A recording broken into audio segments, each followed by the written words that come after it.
Hi అండి, welcome to simply Shyamla talks. ఈరోజు cabbage పువ్వు నిల్వ పచ్చడి ఎలా చేసుకుందామో చూద్దాం రండి.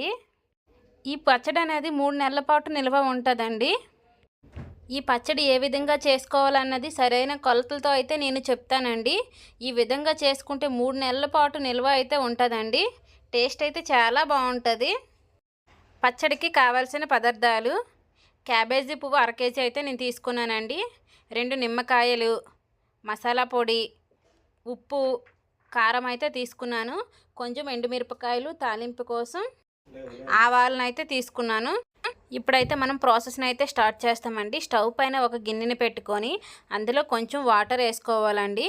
వాటర్ బాగా మరిగిన తర్వాత అందులో కొంచెం సాల్ట్ వేసుకొని ముందుగా కట్ చేసిన పువ్వులను అయితే అందులో వేసుకోవాలండి. 2 నుంచి 3 నిమిషాల పాటు ఆ వాటర్లో అయితే ఉంచుకోవాలండి. ఎక్కువ టైం అయితే మాత్రం ఉంచాల్సిన అవసరం లేదండి. తర్వాత ఆయిల్లో వేయించుకుంటాము.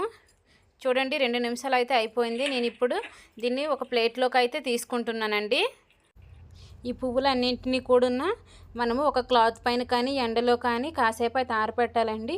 వాటర్ ఏమీ లేకుండా చూసుకోవాలి. వాటర్ ఏమైనా ఉంటే పచ్చడి అయితే వేరంగా పాడైపోతుందండి. ఇప్పుడు మనం పచ్చడి కోసం మసాలాను అయితే రెడీ చేసుకుందామండి. స్టవ్ పైన ఒక ప్యాన్ పెట్టుకొని కొంచెం ప్యాన్ వేడైన తర్వాత 2 టేబుల్ స్పూన్ ఆవాలు వేసుకుందామండి. 1.5 స్పూన్ మెంతులు అయితే వేసుకొని కాసేపు వేయించుకుందామండి. లో ఫ్లేమ్లో పెట్టి వీటిని వేయించుకోవాలి. చూడండి, ఈ విధంగా అయితే వేయించుకుందాం. కొంచెం చల్లగా అయిన తర్వాత వీటిని అయితే మిక్సీ వేసుకోవాలండి.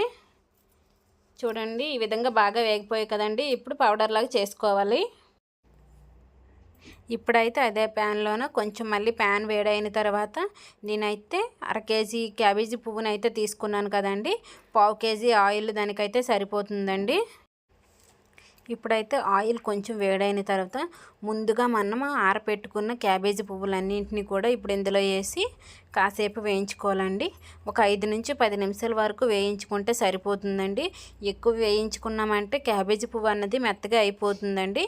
అందుకోసమని కొద్దిసేపు అయితే మాత్రమే దీన్ని వేయించుకోవాలి. ఇప్పుడైతే క్యాబేజీ పువ్వులు అయితే కాసేపు అయితే వేగిపోయాయి కదండి.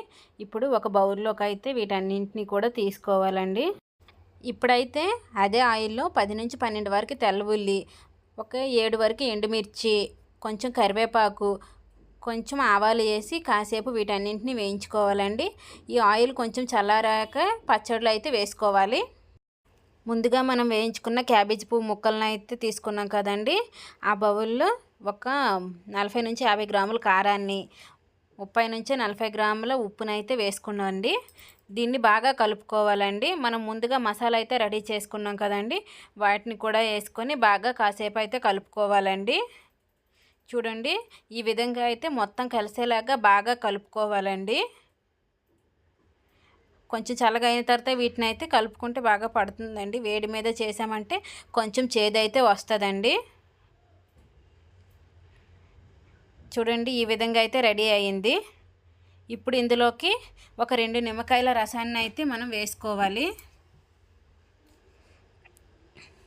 నిమ్మకాయ రసాన్ని వేసుకున్న తర్వాత కూడా బాగా కలుపుకోవాలి. ఇప్పుడైతే ఆయిల్ కూడా చల్లగా అయిపోయింది కదండి. ఇప్పుడు ముందుగా తయారు చేసుకున్న ఈ పచ్చడిలోకి ఈ ఆయిల్ని వేసేద్దాం. చూడండి, ఈ విధంగా అయితే ఉంది కదా. ఇప్పుడు వీటన్నింటిని కూడా బాగా కలుపుకోవాలండి. ఆయిల్ అనేది చల్లగా అయిన తర్వాత మాత్రమే వేసుకోవాలండి, లేదంటే చేదైతే వస్తుంది.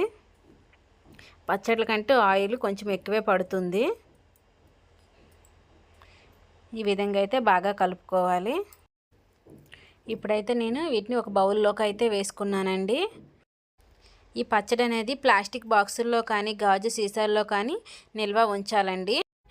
ఈ పచ్చడిని 2 రోజుల పాటు నిల్వ ఉంచాలండి. తర్వాత తీసి మనం దీన్ని అయితే తినవచ్చు. పచ్చళ్ళకి అయితే ఆయిల్ అనేది చాలా ఎక్కువ అయితే పడుతుందండి. ఈ పచ్చడిని అయితే మనం ఈజీగా చేసుకోవచ్చండి. మీరు కూడా ఒకసారి ట్రై చేసి కామెంట్ చేయండి. Thank you for watching. Please subscribe my channel.